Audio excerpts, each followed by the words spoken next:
Hi, my name is Chris Brennan, and you're listening to the Astrology Podcast. Today is, what is it? It's Tuesday, March 19th, 2019, starting at 5:38 p.m. in Denver, Colorado, and this is the 198th episode of the show. In this episode, I'm going to be talking with Benjamin Dykes about his new translation of the work of the 9th century astrologer Sahl ibn Bishr. For more information about how to subscribe to the podcast and help support the production of future episodes by becoming a patron, please visit theastrologypodcast.com/subscribe. Hey, Ben, thanks for joining me today. Thanks for having me back. All right, so this is episode 198 of the Astrology Podcast, and you actually joined me for episode 2. You were my very first guest on the podcast, I believe, way back in episode 2 in 2012 when you had just published Choices and Inceptions, which was your translation of works on medieval electional astrology, right? Wow, is it that far back? Okay, yeah, I remember. Apparently. So you've been busy in the meantime. I asked you yesterday, how many works you had translated over the past decade, and I think the number you came up with was 18, right? Yeah, I think so. Okay. All right. Well, let's jump into this discussion. So, like I said, your first appearance was on episode number 2. You've published 18 books over the course of the past decade, and they've largely been translations from Latin, Arabic, and more recently Greek. And part of your background, for those that don't know about you or aren't familiar with your work, is that you actually took Latin in high school, and that was part of your background in ancient languages. And the very first book that you translated and published, your very first book was a translation of the 12th or 13th century astrologer Guido Bonatti, right? Mm-hmm. Right. Okay. And how many years did that take you to do? I want to say it took me a year to translate to a rough draft and then a year to edit to put into final form. Okay. And that was 2 big, thick books. How many pages was that in the end? Something like 1,500 pages. Yeah. Okay. And that came out, I think, in 2007? 2007. Okay. So then after that was your first sort of entry into the world stage as an astrologer. I think it was the following year in 2008, you published your second book, which was Works of Sahl and Masha'allah, which is a compilation of translations of the 8th and 9th century 9th century astrologers Sahl ibn Bishr and Masha'allah, right? Right. Okay. And that was... I call it the red book. The Red Book. That's what I call it as well. That's still my favorite book because it's one of the most important, because those two figures, where they were living was right at the beginning of the medieval astrological tradition, just coming off of a few centuries earlier, the end of the Hellenistic tradition, which is the one that I specialize in. So that was way back in 2008, and you translated those texts from Latin at that point, right? Right. Okay. And because those texts, even though those two authors wrote the texts in Arabic originally in the 8th and 9th centuries, those were later translated into Latin, and then later astrologers in the 17th century, like William Lilly, drew on those Latin translations from the 12th century of those 8th and 9th century Arabic texts. Right. What we know about them comes from those early Latin translations, or what we have known about them comes from those early Latin translations, and they were very central to medieval and early modern European astrology. Right, but they were sort of filtered through those Latin translations, and initially, for those first few years, it's you did Bonatti at first, and then you did Sahl and Masha'allah and translated a compilation of their text from Latin, and then you kept translating a bunch of other medieval astrological works from Latin. But then at some point in the early 2010s, earlier part of this decade, you decided to learn Arabic, right? Right. And when was that? Well, I had been teaching myself to some extent, and then I got a grant from the Urania Trust to take Arabic at the university. So I believe that was in 2012. Okay. And so right after that, I was ready to start on the Arabic translations. Okay. So you started learning Arabic, and what was the purpose of that was kind of to bypass the Latin translations or the Latin intermediaries that you had been translating up to that point and instead go back to the original source language of some of these texts? Yeah, because although I love Latin and I loved translating the Latin works, I was realizing that, well, like you said, there were things that were kind of filtering into the Latin and things that were being filtered out. And I wanted to get a more original approach. And at the time, I was starting to collect some Arabic manuscripts too, and I realized uh, how much is really out there that was never put into Latin, and so will still be, quote unquote, new for people to read today. So I realized this was the time to do it, and that's where I wanted to direct my attention. Okay. So, yeah, it's like with some of those Latin texts, there are like some instances where the Arabic text, the Arabic original was lost and only the Latin text survives. But in a lot of instances, the original Arabic text is still floating around. And so it almost makes more sense to go back to the original because then, I mean, what are some of the downsides of not going back to the Arabic, but instead translating from the Latin?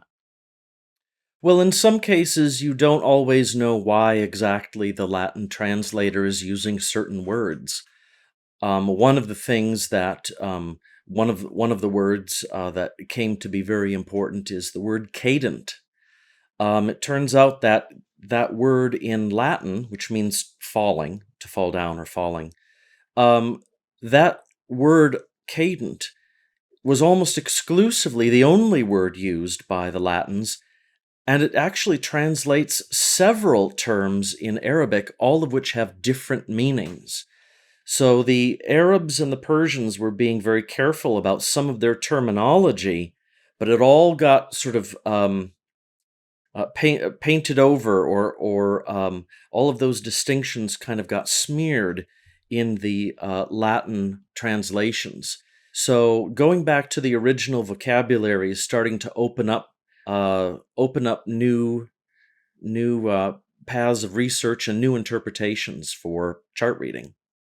Yeah, I mean, that was one of the most shocking things for me in reading the copy of the book that you sent me over the past couple of weeks is how much closer the terms that the Arabic authors and the translators were using in their astrological terminology, how close it was to the terms that some of the Greek or the Hellenistic authors were using, um, which surprised me because there's always been this assumption, I think, since part of when Project Hindsight came onto the scene in the 1990s, part of the argument was that we need to go back to the original tradition of Western astrology in the Greek texts because in the original language it has a richer technical vocabulary than we have in modern astrology, where the terms are more meaningful and the specific terms used were chosen deliberately to, invoke some sort of interpretive principle.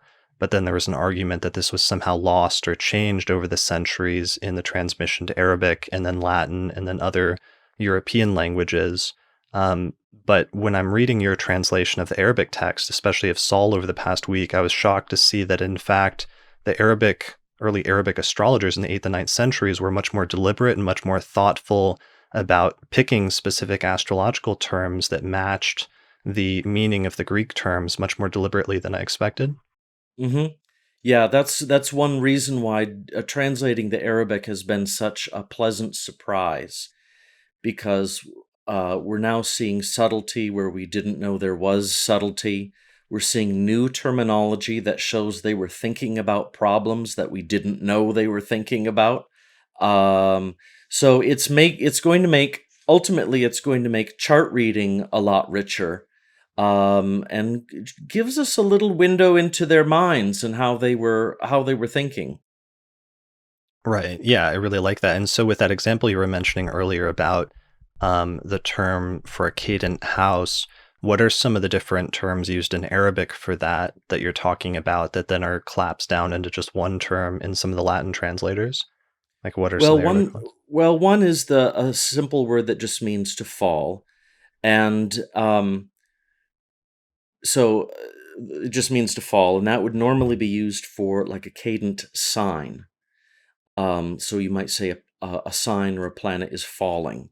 But they have another term, which is za'ilun, And that means to kind of back off, withdraw, and disappear. And that is a word that they use for the rotation of planets with respect to the axes. So when planets are approaching, let's say, the midheaven, when they're approaching by the revolution of the sphere, they're approaching the degree of the midheaven, they're said to be advancing, no matter what kind of sign that they're in. And then when they pass beyond it, they are said to be withdrawing or retreating, again, no matter what sign that they're in. And as I'm sure we'll talk about, it means that they can mix and match interpretations between the signs and the topics and the actual dynamics of where a planet is rotating in. And there is no way of knowing that when you're just reading the Latin, because you have no idea that they're using multiple terms. There's another phrase also, which means to fall away from something. And that is a phrase which means aversion. It's what we call aversion. But again, the Latins don't recognize that this is a special phrase. And so the entire topic of aversion just kind of disappears from the text. Okay, so part of what you're saying here, and we'll get into this more detail later, but that they had specific terms to refer to when they were talking about a placement in whole sign houses versus a specific term for when they were talking about it with quadrant houses, because they were trying to Hmm. use both at the same time or reconcile those two approaches. But then in some of the Right. later translations, they would just pick one term so that that distinction, that sort of subtle technical distinction, disappears. Yeah. And then, of course, you have aversion, which is not based on those concepts. And that is so very prominent. But again, it belongs to those same family of words that many of the Latins all use the same word for. So you never really know that that's what the Arabs and Persians really mean.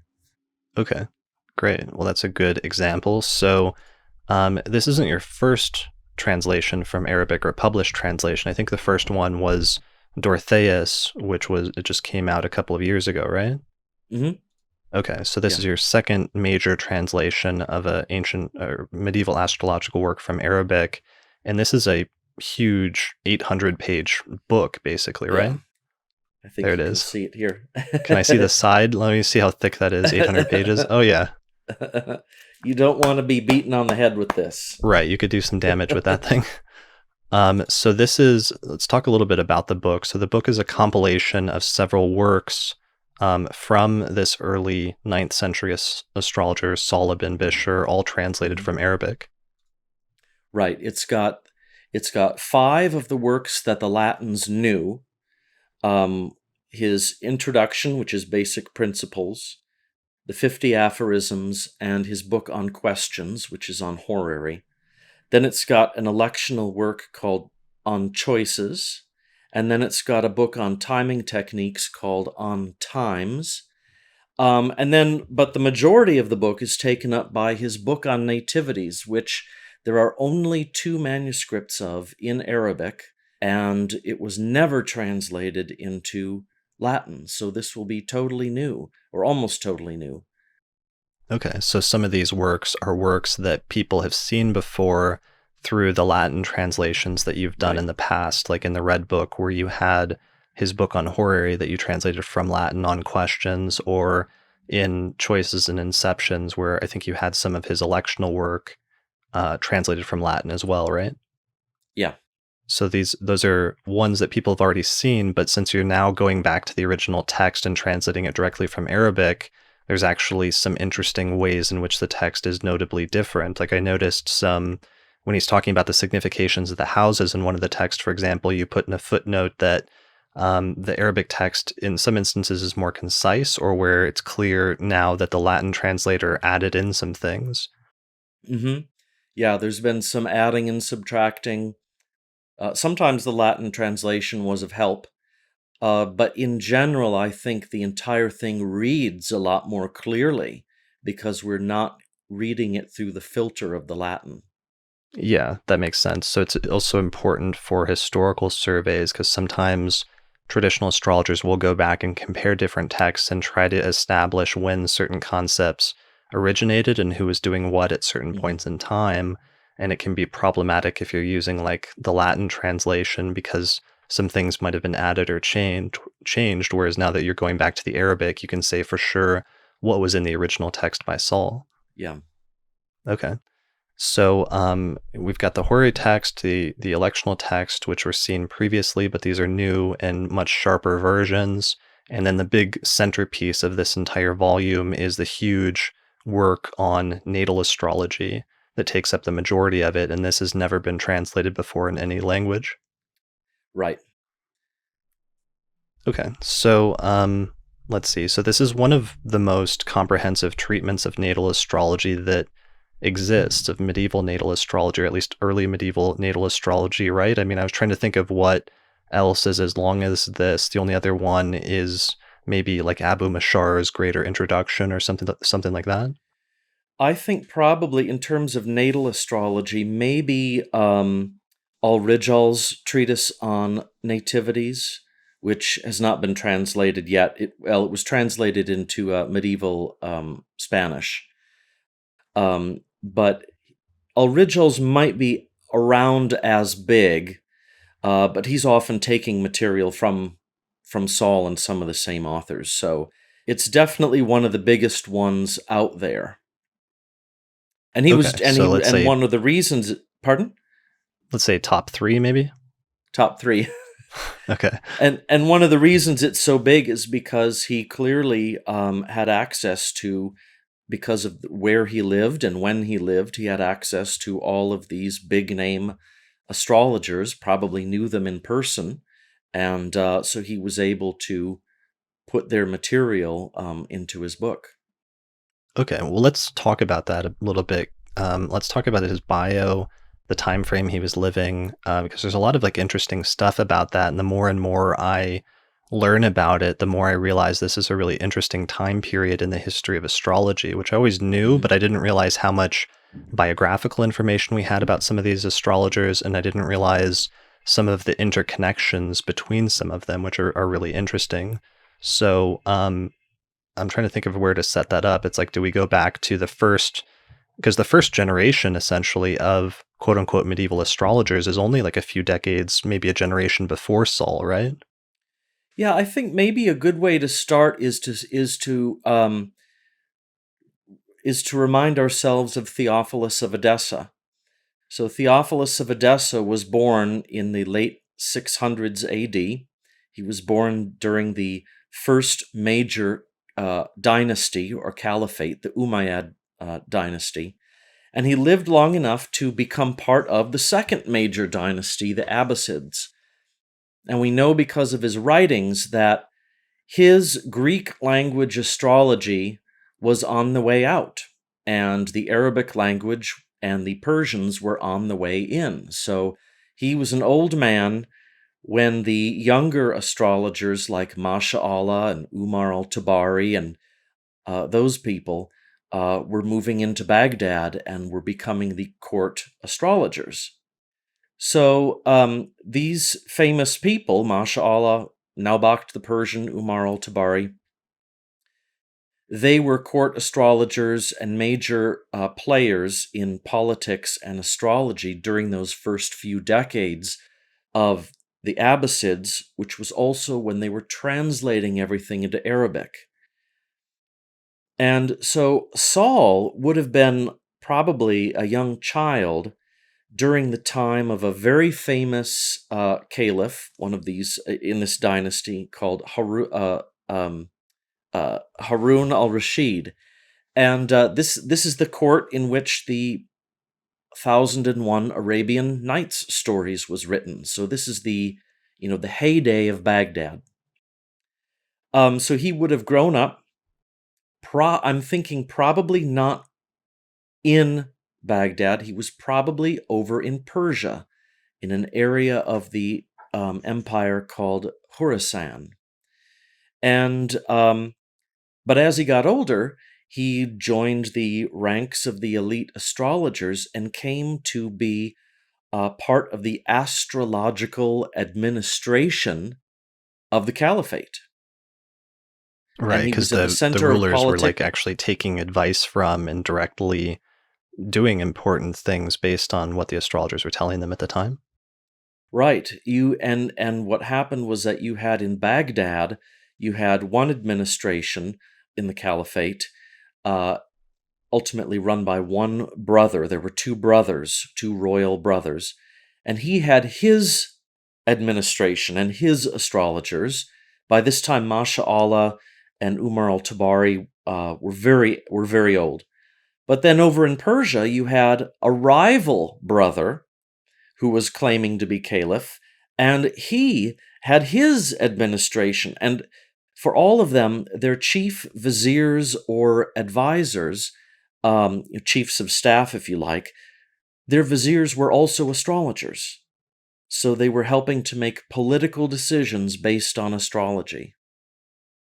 Right. So this is things like the famous founding of Baghdad, where the caliph got together a group of astrologers and told them to pick an auspicious electional chart for the founding of his new city, which would become the Hmm. new capital of the empire. And two or three really famous astrologers ended up picking that electional chart. Right. And in this case, you had vizier astrologers who were helping to make decisions like who should live or die, who was an enemy and who was your friend, and should you go to war or not. And so Saul worked for one of these viziers, who was ultimately on the winning side. So I suppose they did some of their astrology right. Yeah, so pretty standard stuff still today, I guess, is what you're Yeah, saying. yeah, Yeah, picking who lives and dies and when to launch right, wars and things like that. right. Uh, so Baghdad was founded. What year was it? Was it 776 or something like that? No, I want to say 762, I think. Okay, 762, or yeah, I'm pretty sure it was 762. okay. And at that founding, there's two really crucial astrologers that play into this story. One of them, who you mentioned already, is Nabokt the Persian, and the other one is Masha'allah, right? Yep, along with Umar al-Tabari and Kanka the Indian. Okay, so Umar was also one of the astrologers Yeah, involved. So it's actually like three really notable astrologers. yeah. Okay. So they picked out that electional chart, and then that becomes important because we have a Theophilus who is that last figure who, by the way, you came on the show and we talked about in episode 120, if people want to go back and listen for more detail on him. But he was that in between figure where he's writing in both, he could read both Greek as well as Arabic. So he's able to read and draw on some of the earlier Greek authors, but he also wrote in Arabic some works that then influenced subsequent generations of astrologers. Um, so we have Theophilus, but then we have Nabok the Persian and especially Masha'allah. And Masha'allah was writing in the last few decades of the 8th century and seems to be one of the most important foundational figures of establishing what became essentially medieval astrology, right? I'd say so. He wrote he wrote several books on horary or questions. Only one of them got translated into Latin, but I'm going to translate the others, and that was his book on reception. And then, but parts of his horary works and electional works were transformed and reworked by Saul, or reworked by Masha'allah, and are included in some of the works here we now know. So Masha'allah became terribly important and is terribly important for the Saul's nativities as well. Right. So maybe next to like Abu Mashar, Masha'Allah would be the other like most influential like early medieval astrologer, it seems like. Definitely, definitely. Okay. So and he some of the stuff in Masha'Allah's work is interesting because it still looks very much like late Hellenistic astrology, like Rhetorius of Egypt and some of the later Hellenistic astrologers, but it's starting to incorporate new concepts that didn't exist previously, or it's starting to rapidly expand on concepts that didn't exist previously very much or weren't very common, like horary astrology. Yeah, some of his natal material in the Saul book. Um, some of it sounds it sounds like something you'd find in a horary book. So for example, in material on children, he'll look at the Lord of the Fifth in all of the houses, and then he'll look at the Lord of the Ascendant in various combinations with the Lord of the Fifth. The type of thing you'd find in a horary question, but applied to nativities. So he Okay. was maybe applying a horary type style from the Persians to nativities, in addition to the natal material he already had. Okay. Yeah, so that's like the first generation essentially of early medieval astrologers in the 8th century, and Saul represents part of essentially the second generation because he's a little younger, but he's still early enough that his work still looks very similar to Masha'allah, and he's still drawing on Masha'allah directly, even though he wasn't, as far as we know, like a student of Masha'allah, right? Yeah, we don't know. Masha Allah would have been in Baghdad and died in about 815 AD. And the Civil War, which Saul was working for the opposite side, the Civil War happened in the eight teens. So, don't know if Saul actually met Masha Allah, but in the end, he would have had all of Masha Allah's works. Yeah, I mean that's really pretty close time lap. It's almost like Rob Hand right now, who's had a really long career up to this point and has been around for several decades, versus people like me and you who are just coming into the field over the course of the past decade or so. And there is like overlap there a little bit, even though we've not spent the majority of our careers sort of Hmm. working or interacting at the same time. Right. Um, so, what are the dates in these charts? You've actually been able to in these works because Saul includes some example charts of like Horary questions and different things like that. You've been able to date Saul's approximate time frame of activity based on some of those charts, right? Yeah. We definitely know that he was active during the Civil War, and we know the people that he worked for and when they died. So we can place him in the eight teens. But a lot of the example charts that he uses for things like, transfer of light and collection of light, and then also an actual horary chart from his practice, we can date most of those to about 824 and 825 AD.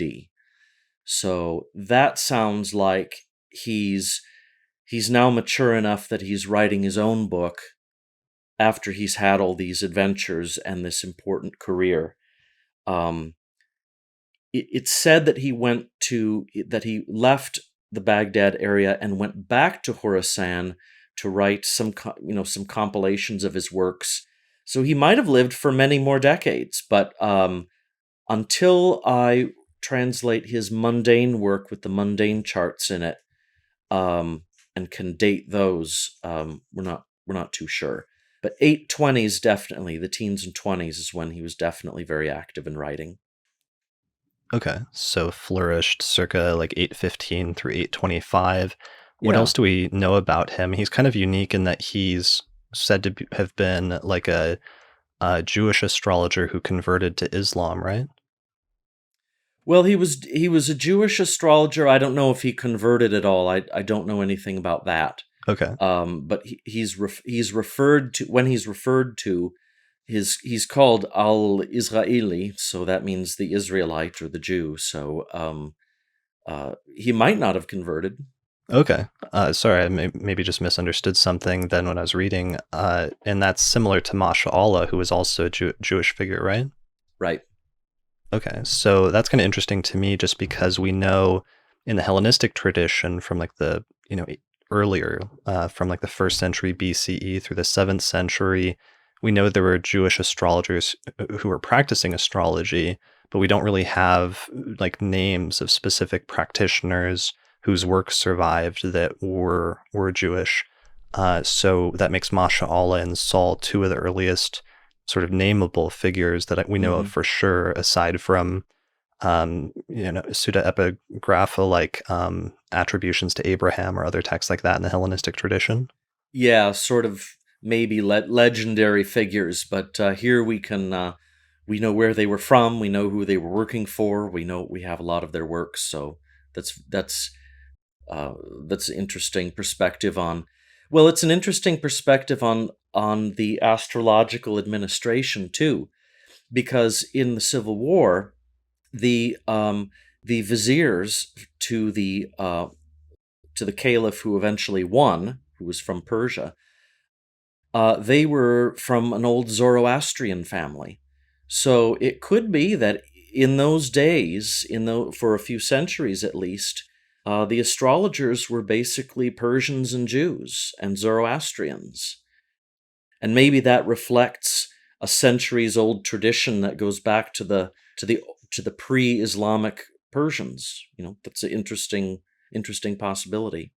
Right, that makes sense. And then it's not until you get to like Abu Mashar, for example, who's definitely one of the first, um, his background was as an Islamic astrologer writing in Arabic. And I think they said when he was younger, he was like a teacher or interpreter of like the religious books of Islam, right? I want to say so, I think. Yeah, he was from the East, but yeah, by the time you get later in the 800s and you have people like Al-Kindi, who was definitely Arab and Muslim, then it seems to me that the Persian influence started to wane. Maybe. Sure. All right. So that sets some like background on the figure of like Saul and the cultural context. You have mentioned a couple of times the civil war that Saul was involved in, and that was basically you talk a lot about that in the introduction to set some historical background of who he was and what he was doing. But that was like two rival brothers who both had different claims for the throne that were fighting each other in the 815 time frame, right? Yeah, it was just like out of a story from Game of Thrones. You know, the old caliph dies. He leaves the empire to the one brother, but then leaves a province to the other brother, and then thinks that everything will be okay. And of course, they immediately start to go to war. Right. And yeah, big power politics, and the astrologers were right there helping to make the decisions. Right, and that's just so bizarre thinking about a civil war like that with two kings essentially going to war with each other who are in charge of different provinces, and then Mhm. both sides employing astrologers for different, not just advice, but for like strategic purposes, I'm sure to pick electional charts and things like that. Yeah, in fact, in one of the histories, there's a famous history of this whole period by a historian named Al-Tabari, not the astrologer, but a different one. And I found a passage where he talks about one of those viziers, the vizier astrologers, warning someone not to go on a journey because the moon is corrupted. So it made its way into the history that they were deciding whether people should travel based on the motion of the moon. Right. That's really interesting. And you actually, you sent me that translation of Abu Mashar's student recently, and it has a really funny story about the void of course moon in there and him trying to like urge some traveling companions not to go on a trip when the moon was void, and they didn't listen to him and just like went anyways. And he hung out like back at camp and just like had some food. And then one of their party shows up later just in very bad shape and accuses Abu Mashar of having had something to do with the fact that they were attacked by like robbers or something after that, and that their trip didn't go well. Right, yeah. And then his like conclusion or moral of that story was never to talk about astrology with non-astrologers or something at the end of that. So yeah, there's a lot of funny stories and things like that from that time period. And there's also one interesting little historical tidbit that I only realized after reading your book, which is the first woman that we know of who practiced astrology and seemed to have had some training in it was Buran of Baghdad. And she's also somewhere in this time frame as well and has some sort of indirect connection with Saul the astrologer, right?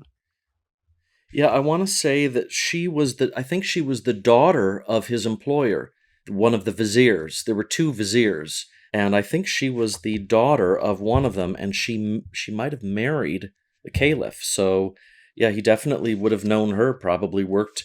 I mean, you want to wonder if maybe she was partly his student, and when her father was helping to decide whether to go to war, she might have studied under Saul. They all would have known each other. Right. And then what's bizarre also about her and her is that she was part of the Nabacht like family line. So her family line goes back to one of those astrologers who was involved in the founding of Baghdad. And so you have this like weird like interconnection between all of these different figures of, Nabacht the Persian and Masha'allah and the foundational electional chart for Baghdad around the 770s. And then you have Sahl ibn Bishr, and he's writing his texts, and he's involved in the civil war in the 815s, and then you have her father that's involved in the civil war or what have you, and then you have her Mhm. or his daughter Buran of Baghdad, who's the first named sort of woman or female astrologer that we know of. Yeah, she married the caliph who won in 817 or 818.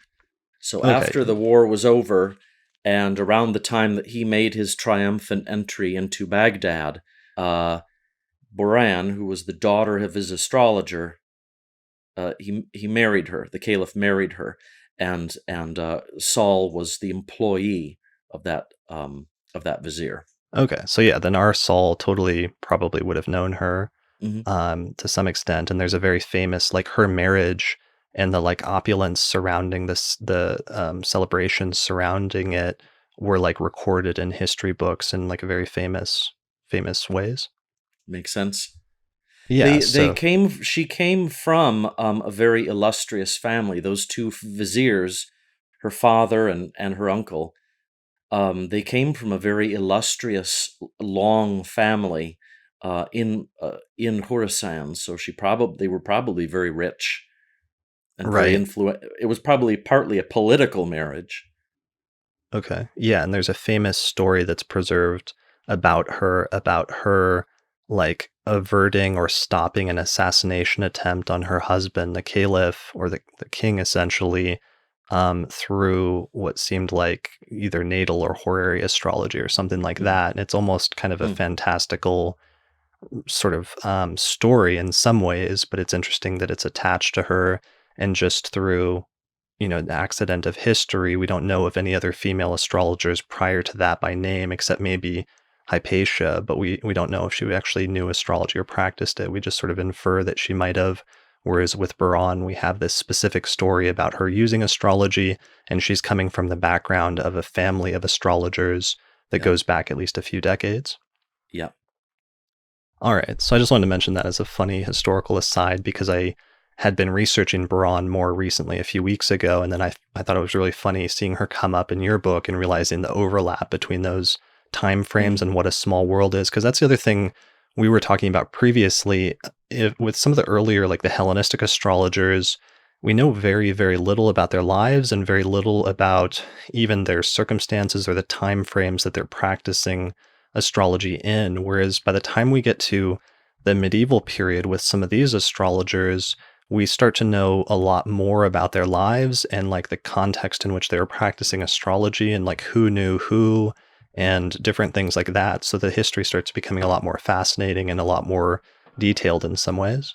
Mhm. Yeah. I had my knowledge of these caliphates was very slim years ago, but when I actually sat down to learn who was ruling and who were these people that he worked for, and all of a sudden it was really fascinating, and I realized they were living in pretty amazing and dangerous times, and a lot of these people all knew each other. So I had never really put the details together, so it's really come alive for me, and I hope it will for the reader too. Yeah, well, you've got a really great introduction where you talk a lot about Saul's life and a lot about some of this background and history, and it was really, really fascinating to me. So I'm sure people like that. Let's talk a little bit more, though, about some of the actual texts and some of the techniques and stuff that are contained in this volume. So, as we were talking about earlier, the work on natal astrology, which is huge, how many pages does that actually occupy in the book, roughly? Do you know? It's got to be like 500 pages or something. Well, let's see. I'm gonna say it's from It's about 500 pages. Okay. So, and one of the things that's really interesting about that seems to occupy a lot of time and space that I was the most fascinated by or about is that it has a lot of cool delineation material on the rulers of the houses, and it will go through systematically and provide delineations for when the ruler of one house is in another house and what that means. Like if the ruler of the seventh is in the 10th, or if the ruler of the fourth house of the home and living situation is in the ninth house of foreign travel, it means this, and so on and so forth. Hmm. And that's is that a large part of what that text is dedicated to? I mean, it seemed that way to me, but I'm not sure. He includes it for every house, and he's taking it from a work by Masha'allah. So he's cannibalized a lot of Masha'Allah's works and put them into his book of Nativities. So a lot of the Lord of the Ascendant in interaction with these other lords, or the lords of these houses throughout the houses, it's from Masha'Allah. And you can see him use a lot of derived houses. That seems to have been a favorite thing of his. And he's also taken apart Masha'Allah's treatise on lots and put material for each lot into its own house. So in the lot of assets or money, he puts that in chapter 2 from Masha'Allah's treatise. Okay, and some of these, like the natal treatise that you said he like incorporated or cannibalized, that doesn't even survive necessarily from Masha'Allah, right? Um, yeah, the some of the stuff on House Lords kind of it it may survive in a Latin text that I translated for the Red Book, but some of the delineations are kind of weird in the Red Book in the Latin. Hmm. So in some cases, the distance between the real Masha'Allah in Arabic and the Latin is very the distance is great. Hmm. So he is putting stuff in there though that I don't think we have otherwise. Okay. I didn't know it Y- existed. yeah, and I would say that that to me was my favorite part of reading the natal text is just how the comprehensiveness of these delineations of the rulers of the houses, and this has to be the earliest complete set of delineations for the rulers of the houses that I know of, because the only other one earlier in the tradition prior to this era, the very first one that survives is Rhetorius. And I included large excerpts of that in my book on Hellenistic astrology, but Rhetorius is only partially complete, and so it doesn't go through systematically and do each of the houses and what the ruler of each house and all of the 12 houses means, whereas this text treats that much more systematically. Hmm.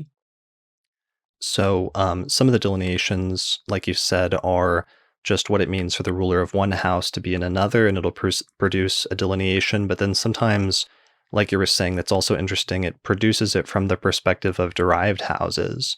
So it'll talk about the ruler of the seventh house in the, let's say, fourth house, and it'll produce a delineation about how that relates to like the career of the spouse or something like that, because the Hmm. fourth house is technically the 10th house relative to the seventh.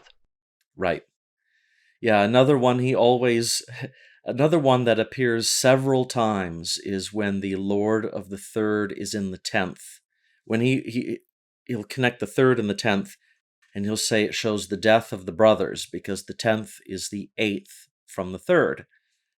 And he does it more than once, and I figure if ever there was a text I didn't know who it was by, and they started talking about the Lord of the Third and the 10th, I'd say it'd have to be by Masha'Allah. It seems to be a favorite thing of his. Okay.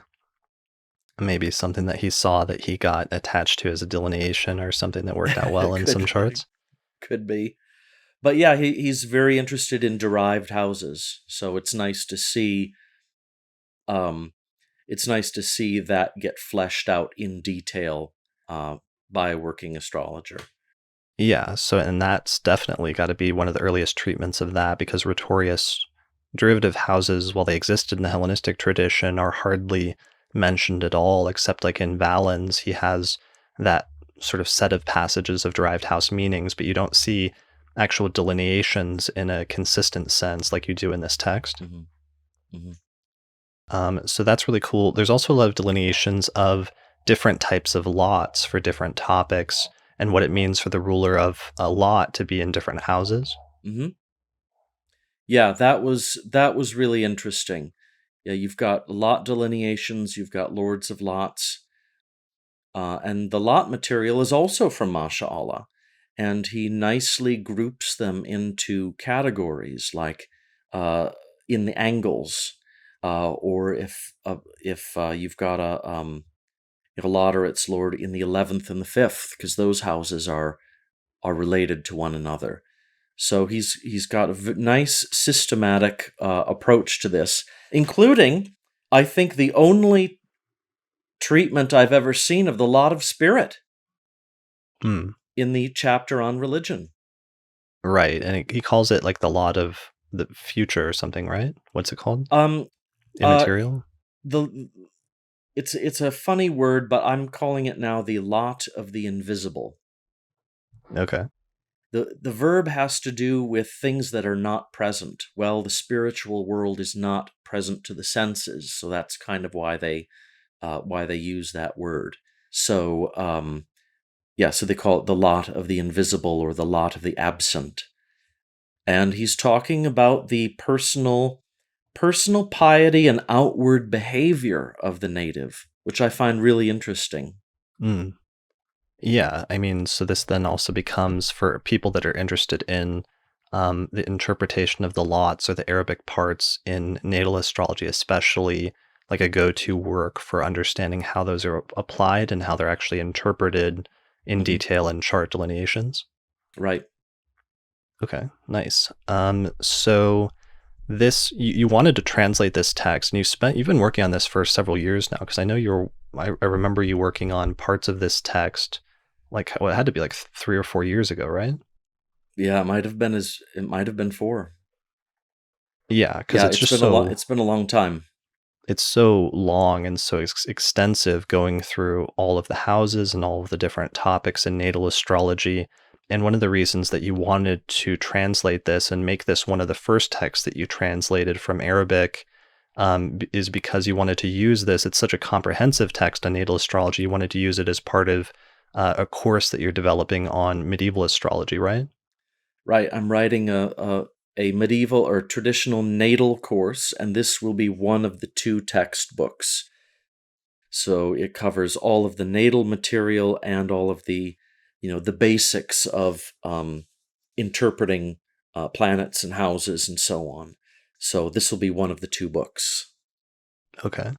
And this text is really comprehensive in terms of that. It's like one of the most comprehensive natal astrology or traditional natal texts that I've seen.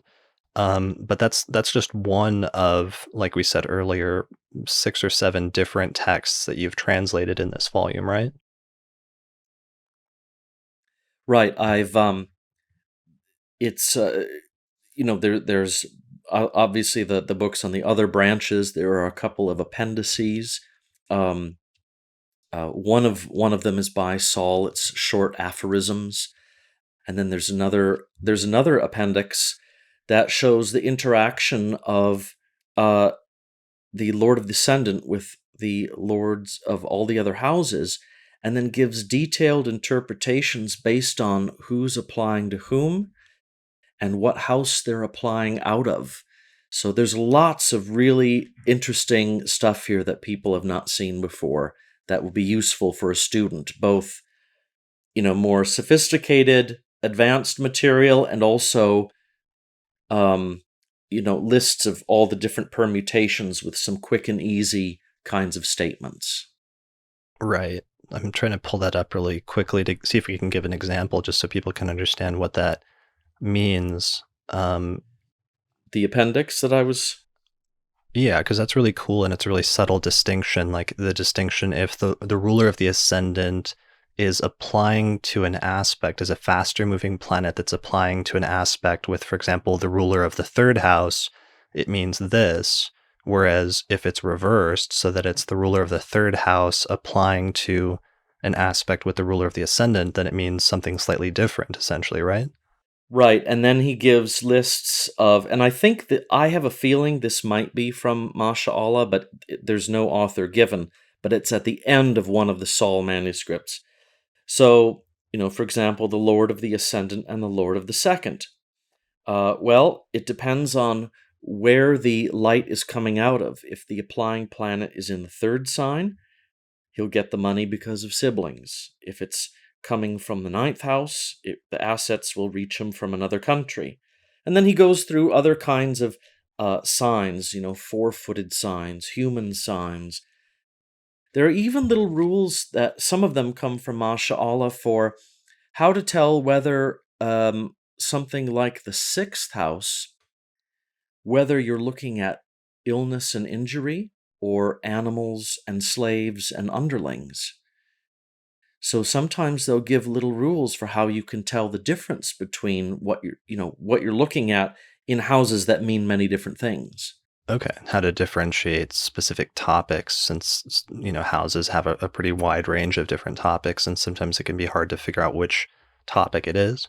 Yep, they do that, especially for the sixth and the third. They definitely do that for Okay. the third. They're differentiating between siblings and religion or personal piety.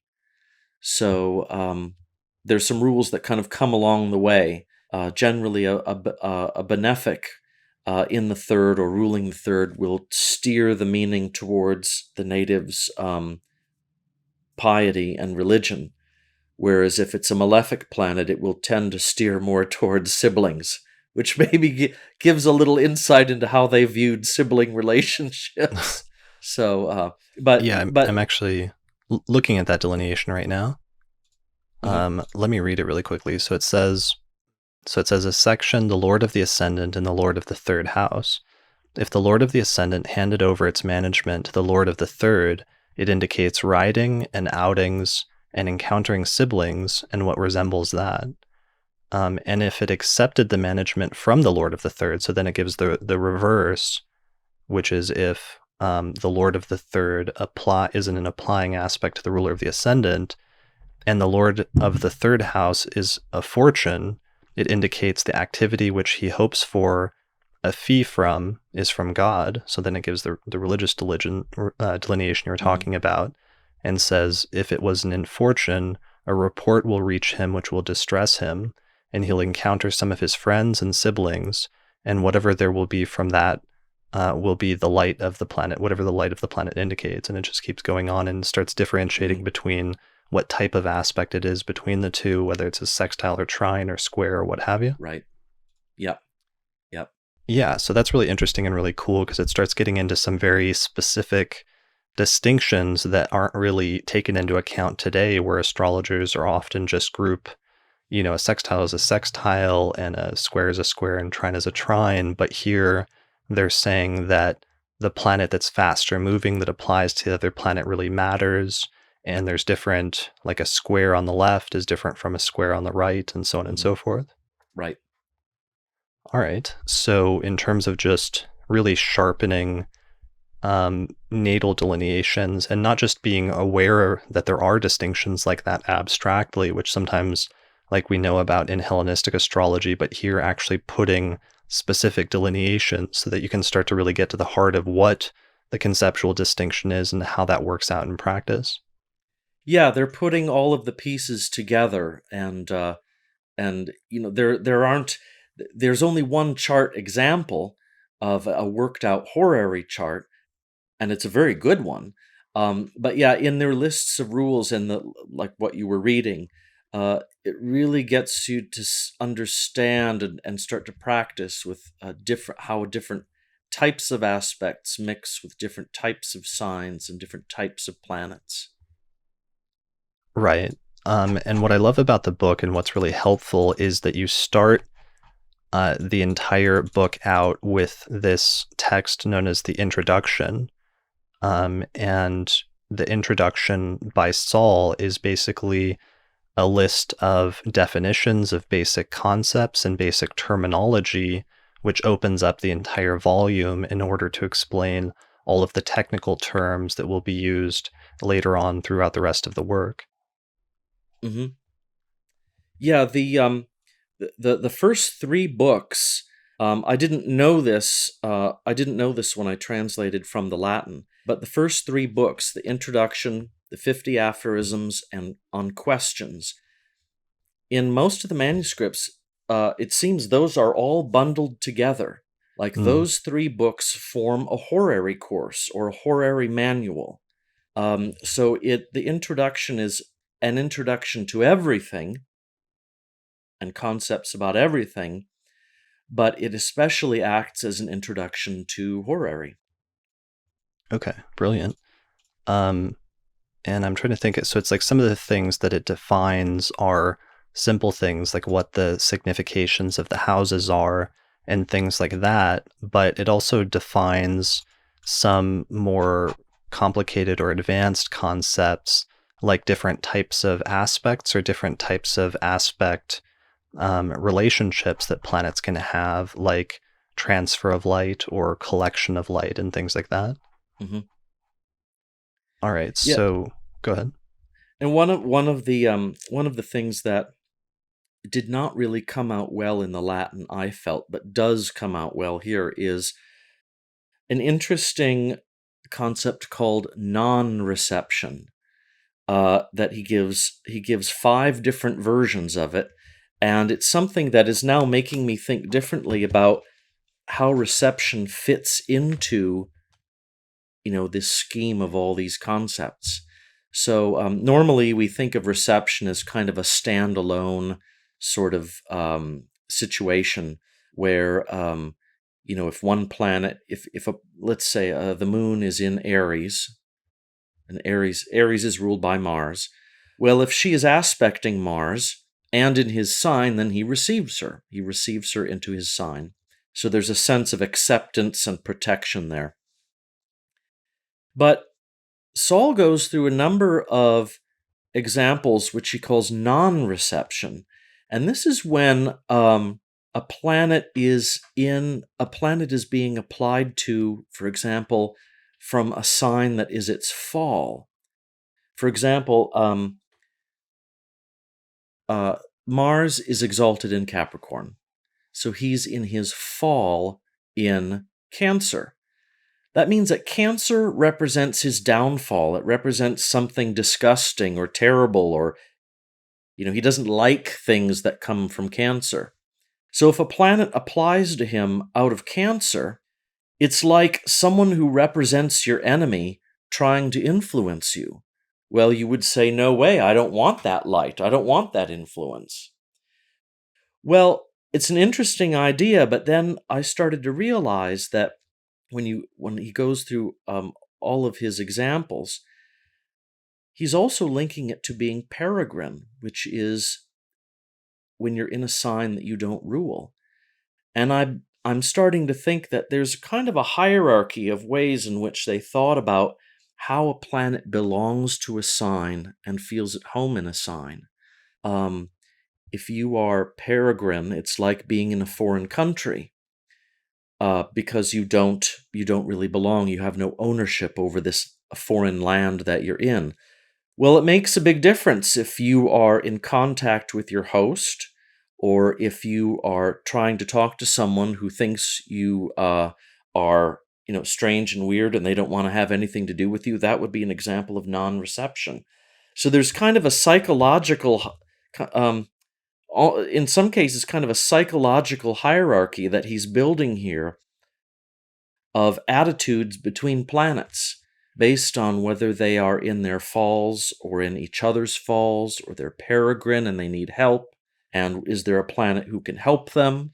So it makes reception part of a broader system of concepts that could help make a horary chart come alive in a way that you might not have expected.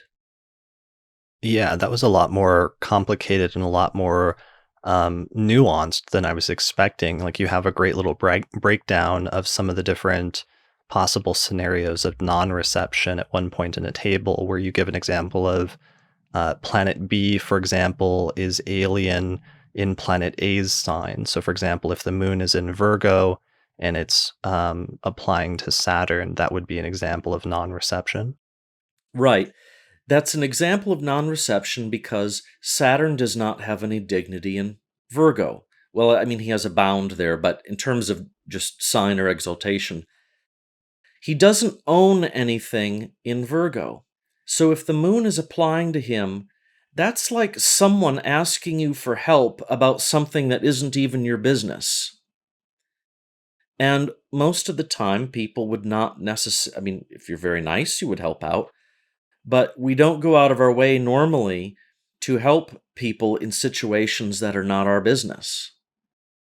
Right. Whereas if the moon was in Aquarius and it was applying to Saturn, it would be the moon being in Saturn's domicile and applying it. So there would be reception, and therefore Saturn would be in a greater, have a greater inclination or position to help the moon or to receive it as a result of that. Yeah, he's responsible for Aquarius. So the things that happen in Aquarius, he's responsible for. Yeah. But if suppose he is in his fall in Aries. So if the moon was in Aries and applying to Saturn, she's in a situation that represents something that would drag him down. So in a way, he might not want to help her because it would hurt him. Right. That makes sense. So that's really important, and that's one of the more interesting areas of this is seeing the reception doctrine really become more formalized and become a lot more nuanced than I even realized in the early Hmm. medieval tradition. Hmm. Yeah, and So there's so other stuff. it nicely comes out in the Arabic in a way that it doesn't come out in the Latin. Right, definitely. Additionally, even with some basic concepts, just the fact that you're going back and translating it from the Arabic, the specific terms that they're using for some of the concepts and the way that you translate and then have commentary or footnotes explaining them sometimes or providing alternative translations really provides a lot deeper meaning into even some very basic concepts. So, for example, at one point in the introduction, Saul defines the concept of a planet being in his detriment.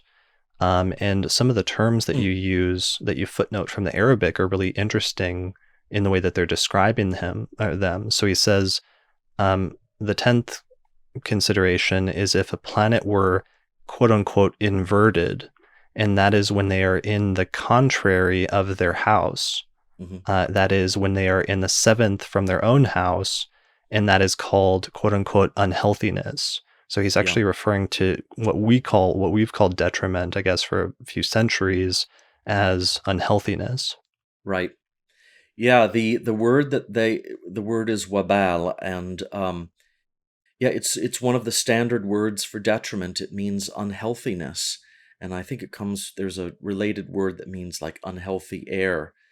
And so when a planet is in the contrary of its preferred, place, yeah, it's as though there's something kind of malfunctioning and disturbed about its functioning, kind of like an imbalanced body that's suffering from sickness. And that is why a planet in detriment implies some kind of corruption. Something's falling apart. Something's not able to be held together properly. It's not functioning right. Yeah, I love that. In the footnote, it says, you say that this sense of internal contrast and conflict should be compared with the sense of unity and comfort a planet has when it's in its own house or own domicile, its own sign of the zodiac. And I think this is a really great example of the benefit and the real benefits that we're getting to benefit from of you having learned Arabic and gone back to the original language, because then you're able to access and unlock some of the deeper and richer philosophical and symbolic meanings underlying this terminology that was picked out. It seems very deliberate by this first generation of Mhm. astrologers that were writing in Arabic in the late 8th and early ninth century. Yeah, that business about detriment and a sense of inner struggle or inner contrariety comes out in other places too when they connect being in detriment with travel. And normally you would think that, if a planet is in detriment, then it's as far away from its sign as it can be. It's on the opposite side of the chart. Mhm. But part of the delineation of that in a couple places is that it shows travel because the person is kind of disgusted with their homeland and wants to get out. So it's not just that the planet is far away, but detriment implies a kind of restlessness and dissatisfaction. Right, and I think you actually translated, and I was surprised to see this because I know in some of the later European languages, like in modern astrology in non-English speaking countries, they sometimes refer to detriment as a planet being in its exile. And I saw that you actually used a term, I think you translated as exile at one point in this book from Saul, right?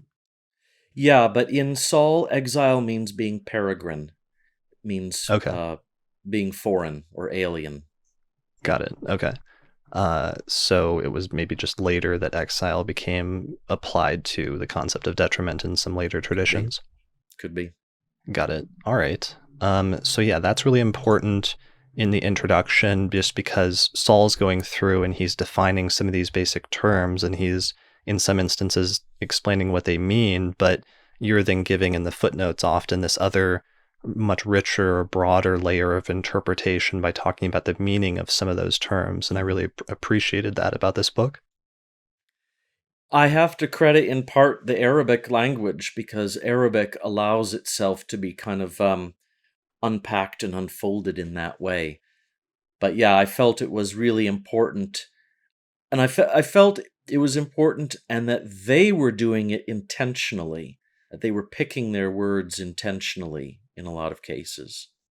Yeah, well, yeah, I mean that, and that's what's so fascinating to me because that was always, you and I were really influenced by the work of Robert Schmidt, who that was always his argument about Hellenistic astrology was that some of these terms were picked very deliberately to invoke a range of different meanings that had direct application to the interpretation of the astrological principle. If you just went back to the original Greek terms and retranslated them into what they literally mean, you can access this whole other language level of the astrology. And his Mhm. argument was always that you could only do that by going back to the Greek. But one of the things that I was surprised and excited about here is we can see that that early generation of Arabic astrologers did the same thing, where they deliberately picked terms that would invoke a range of specific meanings, so that they're not just technical terms that are just randomly picked and don't mean anything, but instead Mhm. understanding the term actually helps you be a better astrologer in some sense. Yeah, one interesting example that then looks forward to Lily is one of the configurations that I don't think it's in Saul, but it's in Abu Mashar and others. It's when, like in a horary chart, and you want to know if something's going to happen, and the lighter planet applies to the slower planet, but then just before it reaches it, it slows, stations, and goes retrograde, and never completes the connection. And the word they use has to do that the Arabs use is a word that has to do with breaking your word or not fulfilling a contract. And in Lilly, he interprets this not knowing. I don't think not knowing what the Arabic was. He was working from Latin, and he describes this as someone who will change their mind at the last minute. Mm, So they were picking words deliberately that described what the planet was doing, but gave it a kind of social meaning or psychological meaning that makes it really rich. right. Yeah, I really like that. So that's the introduction, and the introduction is really useful in that sense, and it sets a broad foundation for the rest of this work and some of the terms that are used, but also just some of the underlying symbolic meaning of different concepts in medieval astrology. And then the other major early work, though, that comes after the introduction in this text that you translated is the 50 aphorisms, which is really helpful and especially for newer students. I love the medieval approach to writing aphorisms, and I always found it really useful because it's just really short, condensed interpretive principles in astrology or general principles for the student to learn and sort of memorize that contain a lot of deep wisdom about different aspects of astrology. Hmm. So what is the 50 aphorisms? It's 50 short instructional principles in Arabic. And this is actually, you said in the introduction, connected to some other list of aphorisms that became very popular in the Latin tradition, right?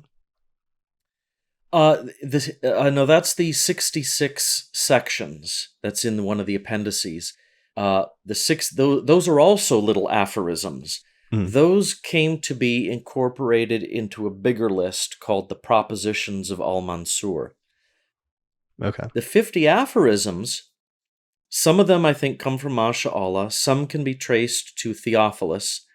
Bonatti uses all or most of them in his book on the 146 considerations, and then he comments on them. So this is the original list that Bonatti uses in his book and comments on.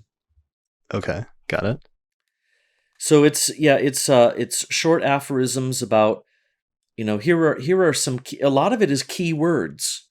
So it might give, 4 keywords for being void in course, or keywords for being retrograde.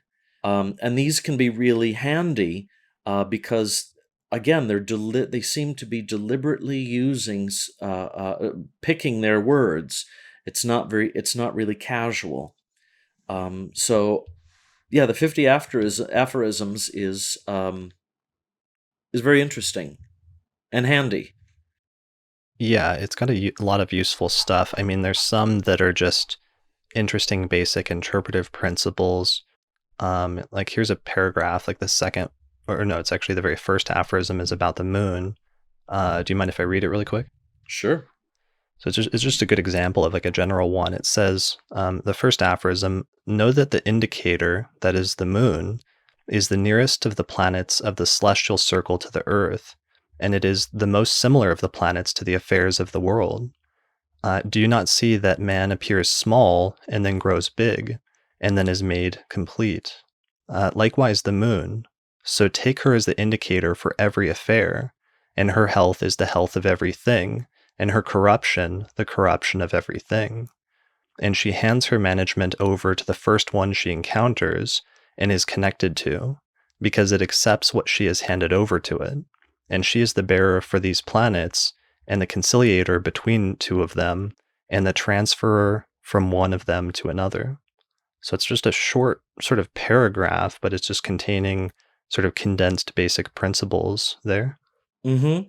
And linking, but it's also showing you some analogies between astronomical behavior, like the phases of the moon, to the life of the human being, and also the nature of events.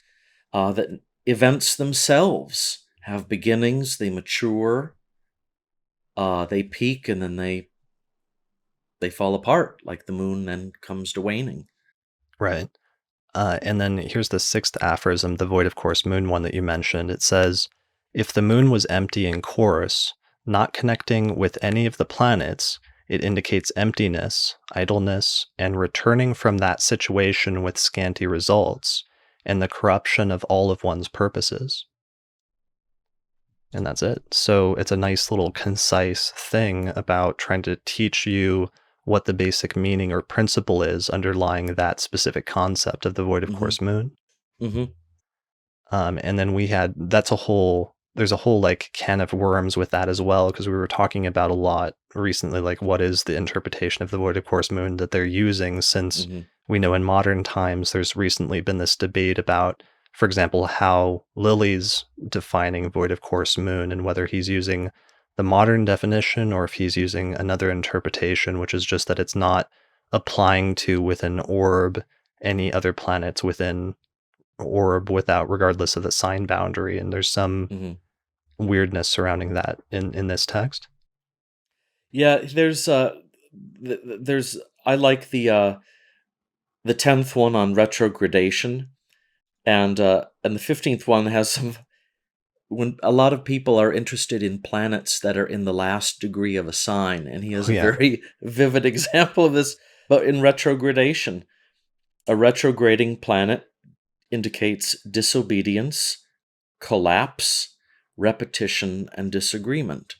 Well, that's a lot of things to really ponder. Yeah, I love that Um, repetition. That's like a mhm, great keyword for retrograde planets. Even thinking of something as mhm, simple as like retrograde Mercury, that's mhm, actually, how Mercury, to some extent, Mercury retrograde is like a common interpretive principle and almost like cliche interpretive principle today in early 21st century astrology as it's become popularized.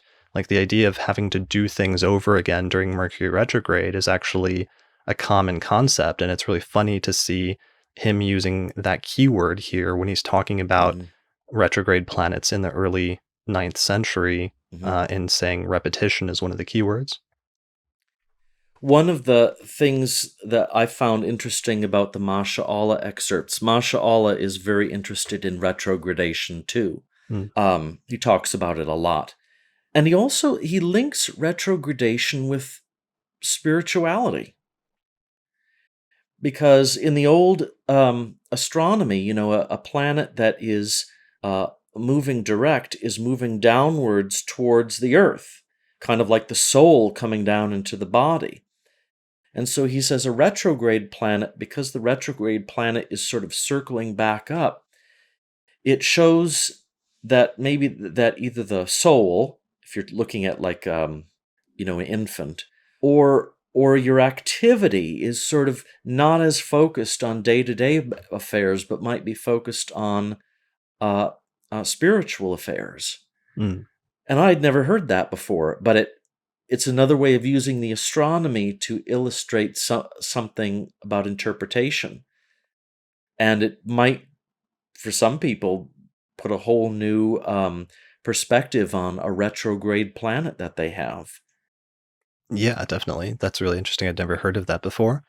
And then the 15th one that you mentioned is tricky because that's actually tied into another modern debate about the concept of cusps. And Austin Coppock and I did an episode about that last fall where we're going back and trying to read some different texts. And I think we may have actually read this aphorism from your Latin translation from years ago. So it's interesting that now you've translated this directly from the Arabic. And it does raise some interesting questions about how planets at the very end of signs were conceptualized in traditional astrology. Hmm. Do you want to read it? Yeah. And this is particularly for, again, goes back to our discussion about how sign boundaries were very important to them, especially in questions. Hmm. A planet changing signs means a change in the situation. So he says, if a planet came to be in the last degree of the sign, then its strength has already gone away from that sign, and its strength is in the next sign. And it is in the position of a man putting his foot on the threshold of his door and on the verge of departing. So if the house falls, it will not harm him. And if a planet was in the 29th degree, so between 28 and 29, then indeed the strength of the planet is in that sign. For every planet has 3 degrees in which its strength is diffused in the degree it is in, the degree in front of it, and the degree behind it. Okay, so that's a big deal to me because to me that is almost saying, there's different interpretations, and we were having a debate. It was like Ryan Butler was talking about his interpretation of that, and the question is, what practically speaking does that mean, and how far can we take that if he's saying that if it's in the last degree of the sign, that its strength is in the next sign. What does Hmm. he mean by strength in that context? Mm-hmm. I wonder if this could be one of the origins of that horary rule about the ascendant degree being in the last 3 degrees of a sign, Hmm. that it's not worth asking the question because the situation's already done. Right. Yeah, that would make Hmm. sense because then the Hmm. ascendant in a question, but it's it's just become complicated in modern times because in pop astrology, it's become common to say that if, like, your sun, for example, is at 29 degrees of a sign, that some pop astrology books are saying that you interpret that as if it's in the next sign. And Mm, so mm, the question is there any traditional or medieval precedent for that? And whether somebody could point to a rule like this and say mm, yes, or if somebody would point to mm. a rule like this and say, no, not necessarily. He means something else by that. Yeah, I think in a horary context, they always want to know what is going to happen next. And what's going to happen next here is the planet is leaving the sign, the situation is ending. So, in that case, it is almost like you have to answer the question as though the planet is in the next sign because that's what happens next. But in a Sure. nativity, I wouldn't think so. Maybe something like that is relevant. Yeah, I mean, I know I don't want to come to any definitive, we don't have to come to any definitive conclusions here, but it's just an interesting question to ponder in terms Yeah, of debates like that. And if you would really like interpret a planet that's at 29 Aquarius as if it's in Pisces, for example, because that's how far that is being taken in I some see. forms of modern astrology. And there's other I see. astrologers that push back and say, no, the sign boundaries are very strict, and a planet in Aquarius is interpreted as a planet in Aquarius and not as Mm. a planet in Pisces or what have you. Right. Okay. I see. Yeah. Yeah. Yeah, yeah. So fun things for people. That's another nice tidbit that other people, modern astrologers, that's a good motivation to me. I mean, these two things that we've just touched on two very widely known modern astrology concepts, and this gives you a good reason why, if you're a modern astrologer, you might want to go back and read some of these medieval texts because we're really talking about the origins of some of these concepts very Mhm. long ago, over 1,000 years ago. Yeah. Yeah. All And right. some of them were still maybe in transition during this period. And whether they should have changed, whether they shouldn't have changed, we have to that's for us to debate about. Sure, but at least here we can go back and trace the different origins of some of these concepts and then have that discussion about what's useful or what's valid or what's applicable Hmm. to us today. Yeah. All right, so we've You know, got, and if I could just say, if you think about the times that Saul was living in, this was life and death stuff. So you can imagine maybe Saul, walking to over to Masha'Allah's house and saying, "Will you help me look at this chart?" And maybe Masha'Allah says, "Well, when a planet's in the last degree of its sign, it's like a man walking out of his house." I mean, uh, this had life and death consequences for them, and so the intensity which they might have examined this is intriguing to think about. yeah, and even the subtlest of astronomical distinctions would sometimes have a major bearing on interpreting a chart one way or another, especially something like a horary chart, where Hmm. you're sometimes trying to answer a very specific question with a yes or no response, Hmm. and something very subtle sometimes can make all the difference. Right. So that actually brings us to the other major work that you've translated here, which is On Questions, which is one of the earliest surviving complete texts on horary astrology. Just because, as we've talked about before, while we talked about in our episode on Dorotheus a couple of years ago, how there's traces of something like horary that start to develop as early as the first century. In Dorotheus, we don't have any complete texts in Greek from the Hellenistic tradition that survive on horary. So this collection of text from authors like Masha'allah and Sahl becomes some of the earliest, essentially foundational texts on horary that survive from the Western tradition. Hmm. Yeah, and not only is Saul presenting us a sort of fully developed system here about horary, but we can also show now with other Arabic manuscripts, excuse me, that he was using Masha'Allah's um, other horary books that have never been translated. I have some of them in Arabic manuscripts, and I've footnoted cases where Sahl is clearly taking this material from Masha'Allah, putting it into his book, and in some cases, Sahl is actually abbreviating Masha'Allah. You'll read the rules for a question, and Masha'Allah might go on for another page about the question, and Sahl just cuts it short and moves on. So, the book on questions, very fascinating window into the state of Horary and the choices that Sahl was making for his own book. Yeah. And it's really important. And I always I think it's kind of useful to if somebody's going to learn horary to go back and read some of these earliest texts on horary first in some ways, like the text by Masha'Allah, like on reception, or especially Sahl's book, which you've translated here from the Arabic on questions, because it shows almost in some ways like a more basic approach to horary. It's not quite as elaborate in some ways as it becomes in some of the later traditions, but instead it's somewhat more straightforward about how they're answering questions as largely just like yes or no responses to specific questions, especially ones that are connected with one of the 12 houses. And he goes through systematically in this text and groups different questions based on the houses and says these are all the questions that you can answer with the seventh house and the ruler of the seventh house. These are all the eighth house questions. These are all ninth house questions, and so on and so forth. Mm-hmm. Yeah, plus some really interesting ones at the end. There's one on retaliation or revenge. He has a section on questions that don't fit into the 12 houses.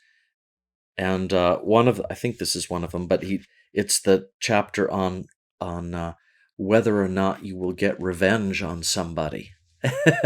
And he's assuming that maybe your friend has been beaten up or killed by someone, and there's a blood vendetta, and what will happen next. Okay. Yeah, and I mean, my favorite one and probably the most important chapter, I think, is chapter 18, which is on hoary questions related to meals, because I Yeah, think that was right. definitely was the pinnacle of medieval astrology. Like I've been meaning to write, I've been thinking about doing like an article of like top 5 trivial uses of astrology in history, and the meal questions was definitely up there on my list. Yeah, I want to next time I go to a party, I want to cast the chart and uh and see what's going to happen. What's Right. going to happen at the party. But he even makes an interesting statement here about um if it's a banquet or a party that you aren't able to get out of because it's one of the those stage of life kinds of banquets, well, we have to go to this party. Let's see how terrible it's going to be. So yeah, so there's a little bit of realistic commentary about the fact that you know maybe the people will be fun, but the food will be awful, and so there's all sorts of rules about what foods you should eat. Eat the salad, but don't eat the fish. Okay, that's good to know. That is definitely a good selling point for this. So that's the Horary one, and then it's like if that wasn't enough, finally, there's also a whole treatise you've translated here on electional astrology, which is the Book of Choices. Yeah, I've done other versions of it before. I hope this will be my last version of it. But it is very interesting. Some of it you can tell comes from Dorotheus. Some of it comes, we now know, from Masha'Allah and other people. In fact, Theophilus too makes an appearance, which we didn't know before because we hadn't translated Theophilus yet. Okay. Yeah, so this is basically you've got a complete, in this single volume, almost like a complete approach to medieval astrology that almost covers all of the major branches of the tradition. The only one that's not in here, I think, is mundane astrology, right? But otherwise, you've got a huge text on natal astrology. You've got a perfect introductory text on horary astrology, and you've got a great, uh, pretty comprehensive text on electional astrology. Yep, and volume 2 will be the mundane. He wrote a very lengthy mundane book with lots of chart examples, so that will be volume 2. Okay, brilliant. So this is just volume one, and you've got a follow-up that you're going to do at some point. Right. Cool. And finally, there's one other little obscure text in here that I really love from the original volume of the Red Book. So I was excited to see this translated from the original language. And this is a curious little text called On Times, which is about timing techniques. Right. So what types of timing does this text address? It has to do with lots of different ways, both in general and in specific topics, how to tell when some effect is going to happen. And it seems to be more focused on horary and electional charts. So it could be things like, if you find a certain planet that you're using for the timing, let's say the moon or the Lord of the Ascendant, and it's in a fixed sign, will that make things go faster or slower? Or here are the different ways that you can convert the number of degrees between two planets into units of time. Or if you're asking about some topic like when will I have children, here are some ways that you can look at the chart in order to, give the timing for that.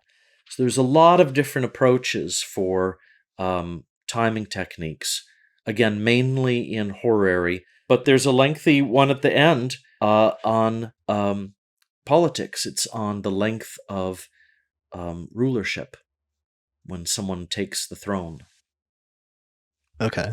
Yeah, I actually have a funny little anecdote about that and about your translation of this from before, where back in 2008, so like 11 years ago now, I asked Patrick Watson a horary question about a relationship, and it was funny. It was actually about a relationship with Lisa, and I asked, "Will we have a relationship?" Because I wasn't sure what was going on, if there's something going on here, and if this is actually going to turn into something, or if I was just mirage, not a mirage, but if I was misinterpreting some signals or something like that. So I asked this question, will we have a relationship? And the answer, the like ruler of the ascendant and ruler of the seventh or something were applying, and it indicate with reception, it indicated the answer was yes. And what was weird is that a month or two later, we did start a relationship and are still in a relationship 10 years later. But Patrick and I noticed that the day that we got into the relationship, that the two significators, I think the ruler of the ascendant and ruler of the seventh, completed their aspect and perfected the aspect at the time. And we were like, wow, that's really amazing. And we thought we had discovered a new timing technique for horary that nobody had ever discovered. And then, like a year later, I was reading through your translation of the Red Book of this text on times, and Sahl's talking about different ways to time horary charts. And he describes that exact thing where he says, when the significators like perfect in the sky, then sometimes the horary question will come to completion or something like that, right? Mm-hmm. Yeah. Yeah. So, yeah, is that basically, did I get that right? Yeah, and there's different combinations too. If the moon,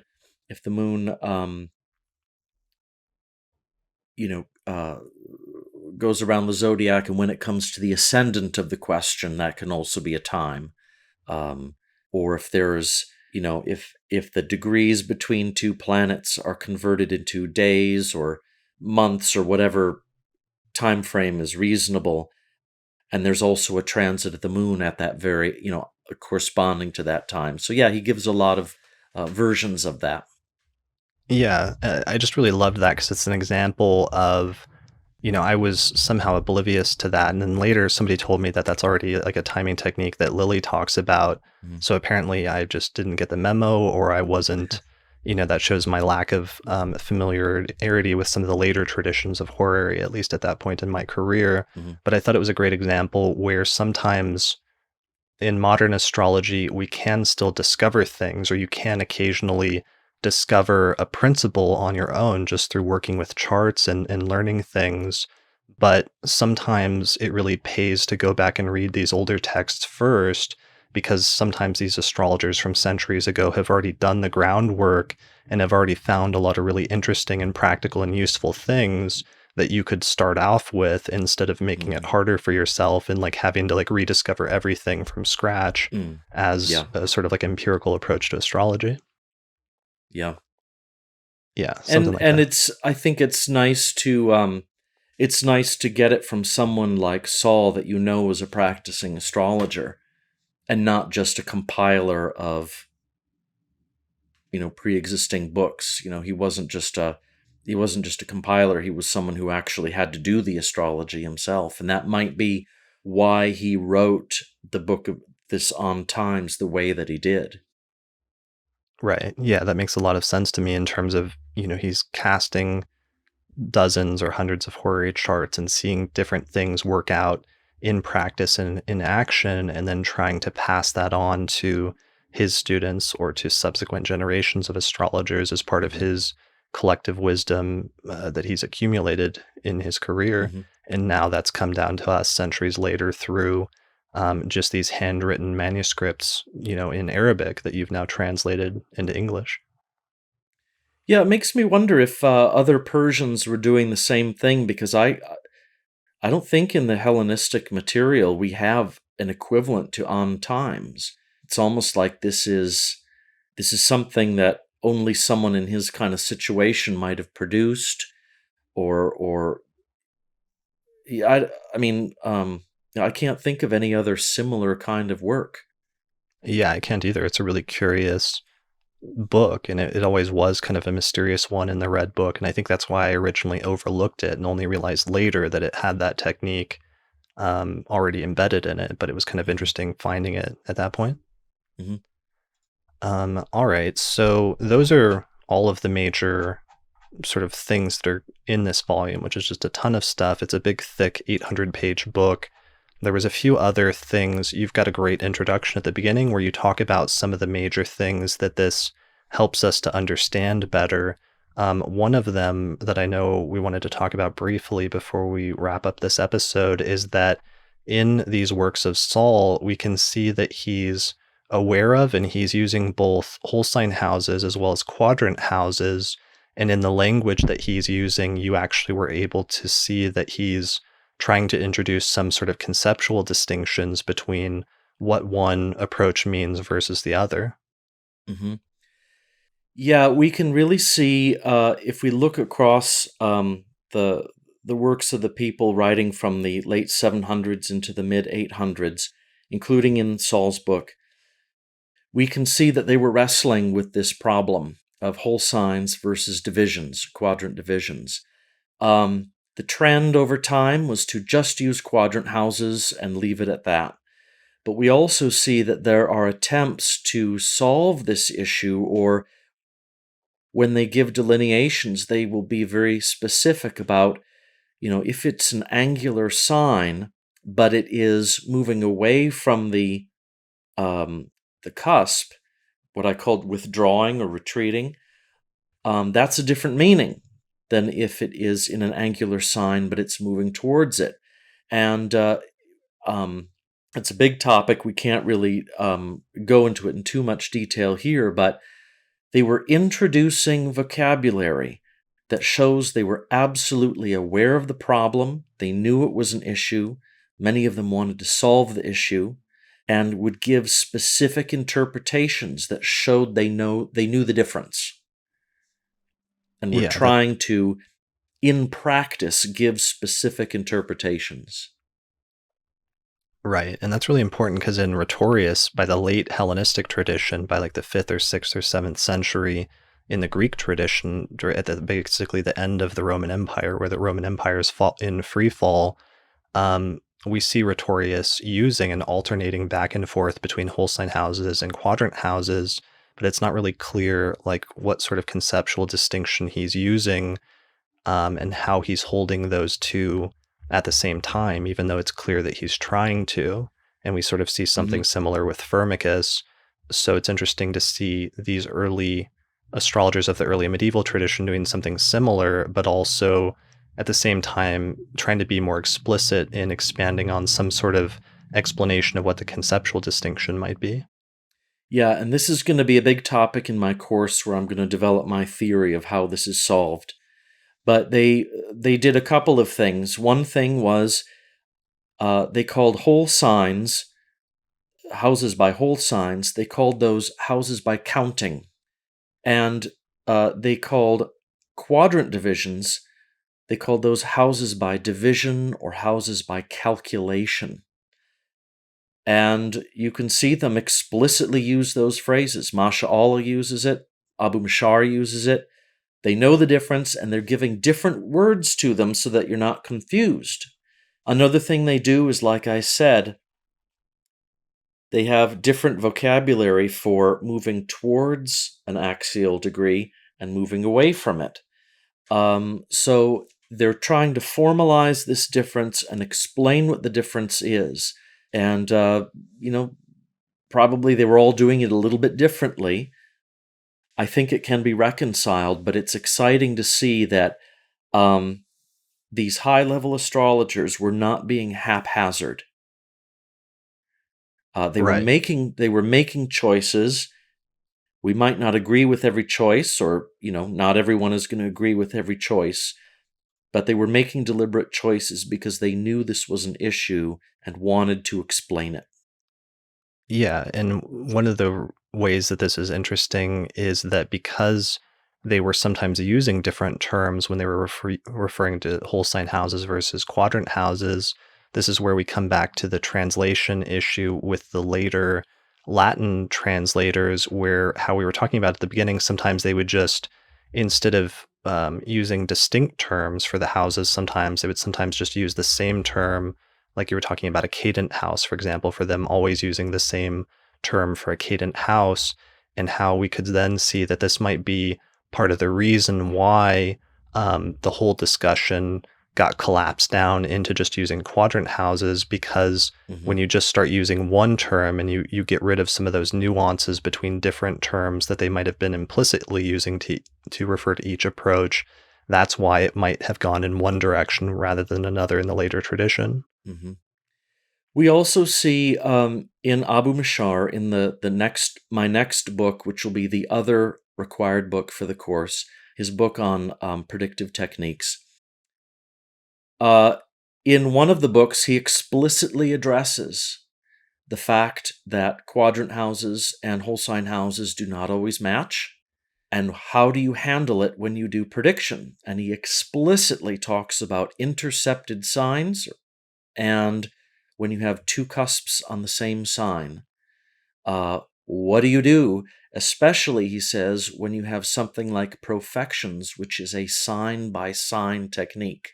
So he gives, again, it's the first explicit discussion I can think of things like intercepted signs.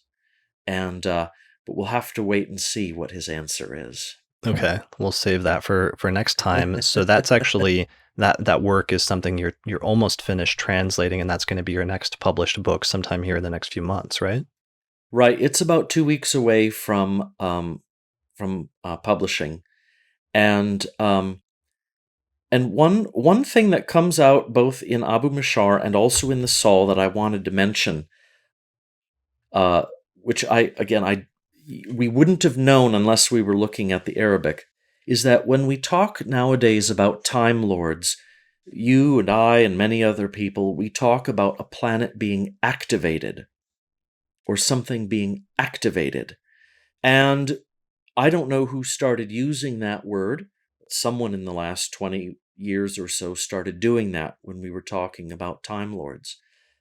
So Mhm. imagine my surprise when I was translating both Sahl and Abu Mashar, and when they talk about prediction, they use a word that means to activate or set into motion.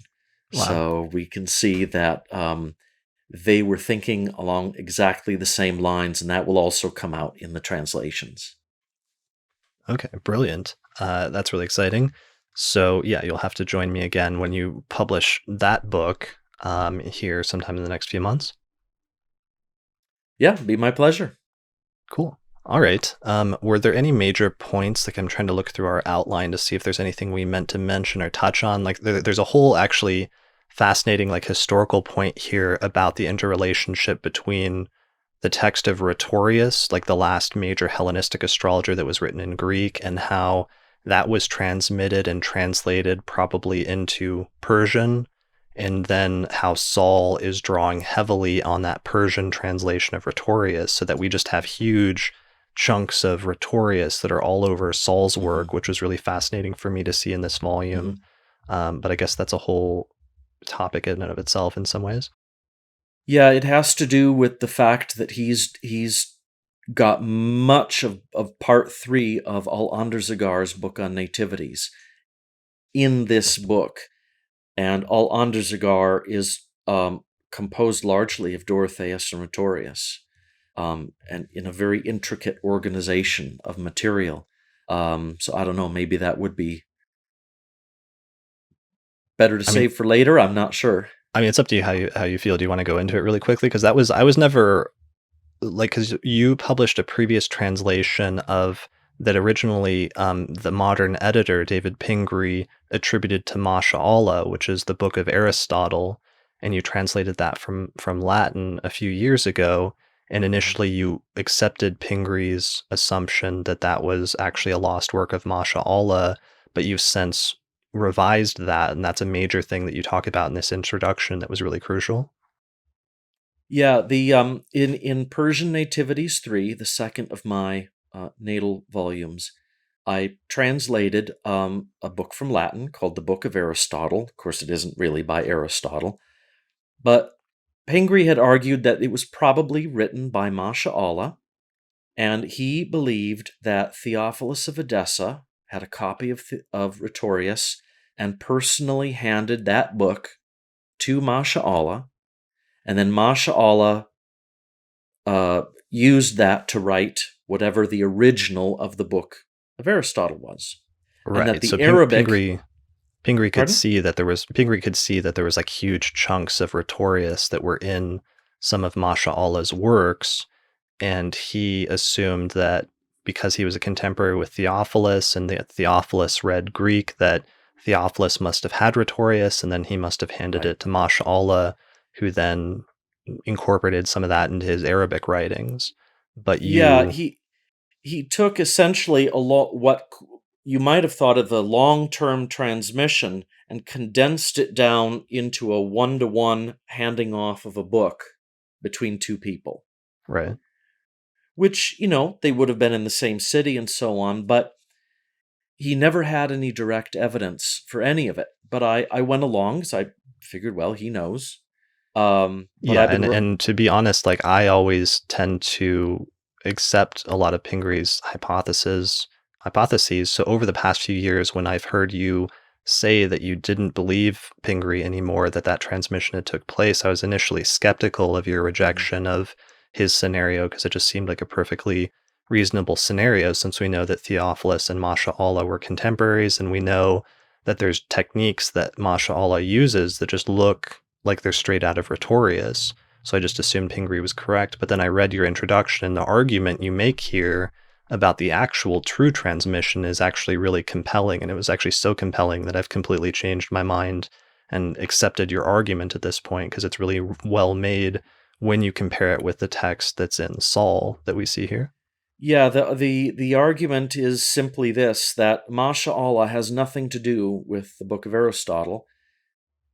The Arabic original of this Book of Aristotle was not written by Masha'Allah. He had nothing to do with it. It was written by an older astrologer that we believe lived in the 600s, maybe at the end of the Sasanian Empire, the Persians, named Al-Andarzagar. And many people might have heard that name, Al-Andarzagar, without really having read much by him, because allegedly not much exists. What I'm arguing is that no, what I translated as the Book of Aristotle, that is by Al-Andarzagar. And one of the reasons, I give lots of reasons in the book, and one of the reasons is that Sahl, in about 11 passages, quotes Al-Andarzagar, and it is word for word from the Book of Aristotle. So that in itself uh, upends a claim that Pingree had made for many decades. But it's also fascinating because it opens up a new window into what were the older Persians up to. They must have had access to Rhetorius by other means and not from Theophilus of Edessa. Yeah, and it just there's this whole rich history and tradition of astrology in Persia from like the 3rd century through the 7th or 8th century that we know so little about because so many of the Persian texts were lost. But now we see some of the traces of that coming through with works that actually may have survived but weren't recognized as such until now. Yeah. Yeah, until someone would have translated this book of Saul's, no one would have noticed the repeated references that Al-Andrazagar says this, and it's straight up the book of Aristotle. And the thing is also that Saul is constantly quoting Masha'allah, but none of it overlaps with this Al-Andrazagar stuff. So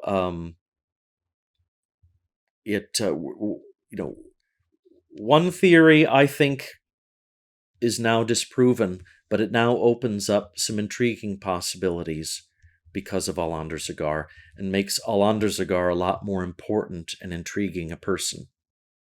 Yeah, and I mean the big thing to me is that it creates much more of a continuity between the late Hellenistic tradition and then the Persian Mm. tradition acting as an Mm-hmm. intermediary where they've received not just Rhetorius from the end of the Hellenistic tradition, but they also have parts of Valens and they also have, of course, Dorotheus, which are translated into Persian. So that means you have those three really important Hellenistic texts, Valens, Dorotheus, and Rhetorius translated into Persian, and then those translations get transmitted to the early first generation of astrologers writing in Arabic in the 8th and 9th centuries, which are Masha'allah and Sahl. And this becomes the reason why, when even 10 years ago, when you published the Red Book, when you pick up and start reading through Masha'allah and Sahl, their approaches look so similar in many ways to the Hellenistic astrologers that it's almost surprising. And it creates much Mm-hmm. more continuity between the Hellenistic and medieval tradition than you might expect, at least in the early medieval tradition. Yeah, in a way, it puts the Persians really back into the picture because because otherwise, how would they? I mean, why would you have hired all of these Persian astrologers if they didn't have access to the older books? So, in a way, it allows you to answer some really obvious questions. Uh, why would they have bothered to hire some of these Persians if they didn't have the books? you know. Right. So, yeah, I like the way you put it. The continuity is now makes a lot more sense. Yeah, and it also pushes the some of the changes back because Saul then becomes an interesting intermediary or intermediate figure because we can see him drawing a lot on the Hellenistic tradition and still doing a lot of things that are very similar to the earlier Hellenistic astrologers like Valens and Dorotheus and Rhetorius. But then we can see him also some new concepts starting to emerge like transfer of light and collection of light and other concepts like that. Whereas you note in the book that there's some horary concepts that haven't quite been developed yet, or they don't quite have words for that he's starting to describe, but he just doesn't have a specific term for, and that it's not until Abu Mashar a few decades later that we get the final sort of formulation of medieval astrology in some ways. Hmm. Yeah, what I also like too in the book on longevity, he doesn't use strangely, he uses Alander Zagar for almost everything else, or includes it, but he doesn't use Alander Zagar's method for longevity. Instead, he uses Naubakht the Persians. So he clearly had access to the works of Naubakht the Persian and decided he liked it better. Maybe he thought it worked better than what some of the other authors were writing. So we're getting a peek at other people who were around at the time, others astrologers that we've never even heard of before, and he quotes them on various topics. I think that Saul and his times are really exciting, and that's one of the reasons I was just so excited to translate this book. Definitely. Well, I'm really impressed by it. I think it's a huge accomplishment and a huge sort of landmark in terms of the revival of traditional astrology to have all of these works in one volume that's, reasonably accessible and has just a huge amount of commentary in the footnotes and stuff from you to sort of like guide us through it and to expand on it and give some explanation based on your understanding of the language and everything else. Yeah, so this is great. Congratulations on, I know it's been a long project for you because it's not just translating it for like 4 years, but also you literally had to teach yourself a new language in order to translate this book. It's there was a lot to do, and a lot of editing, a lot of checking every sentence to see if I could find it in Dorotheus or Rhetorius or Alondrazagar, or yeah, it was a long project, and it feels good to be done and share it with people. Yeah, well, it definitely paid off, and we can see from this even more than your translation of Dorotheus, the importance of having learned Arabic and going back to the original language, and how that does provide a very rich new perspective on some of the technical terms and different things like that. So I'm really glad you did it. We have to thank, I guess, the Urania Trust for giving you that Mhm. grant early on. Shout Mhm. out to them. Where can people find out more information about this book or order it? My website is bendykes.com. Ben Dykes is one word. But you can order it online at Amazon or other online bookstores. If you are not in the US, check the online bookstores in your country, because you don't want to pay expensive shipping from the US. It should be available worldwide on Amazon and other online places. Okay, excellent. And people can just do a search for the Astrology of Sahl ibn Bishr, and you should Mhm. find the book on Amazon or other fine bookstores everywhere. Um, Yes. awesome. And you'll be launching your course on medieval natal astrology at some point, probably later this year. Yeah, I'm hoping we'll see by the end of the summer, the fall, but I'm really hoping to do it this year. Okay, cool. So people can check out your website, which is bendykes.com, for more information about that, as well as all of the other, dozens of books that you will have probably translated before too long. I feel like every time I just stop paying attention or turn away and look back at you, like you've translated a new one or two volumes of some ancient astrological text or another. Well, there's a lot more to come, and I definitely sympathize with people who feel feel like they haven't they haven't even bought the last one, and I've already done a few more, but I'm very appreciative of the people who buy the books, and the audio lectures, and who are interested in the course. It means a lot to me, and I love doing it. Yeah, and when it's literally funding your ability to keep doing these translations is, people buying it and supporting your work, and then you're able to just keep translating more things, learning more languages, and reviving more of the ancient astrological traditions. Brilliant. All right. Well, thanks a lot. Thanks for joining me today. I appreciate it. Well, thank you very much. All right. Well, I guess that's it for this episode of the Astrology Podcast. So thanks everyone for listening or watching. If you're watching this on YouTube, I'll put links to everything we talked about here in the description page for this episode on the astrologypodcast.com website. So go there and I'll put a link to Ben's book as well as his website where you can find out more information. So that's it. So thanks everyone for watching and listening, and we'll see you next time.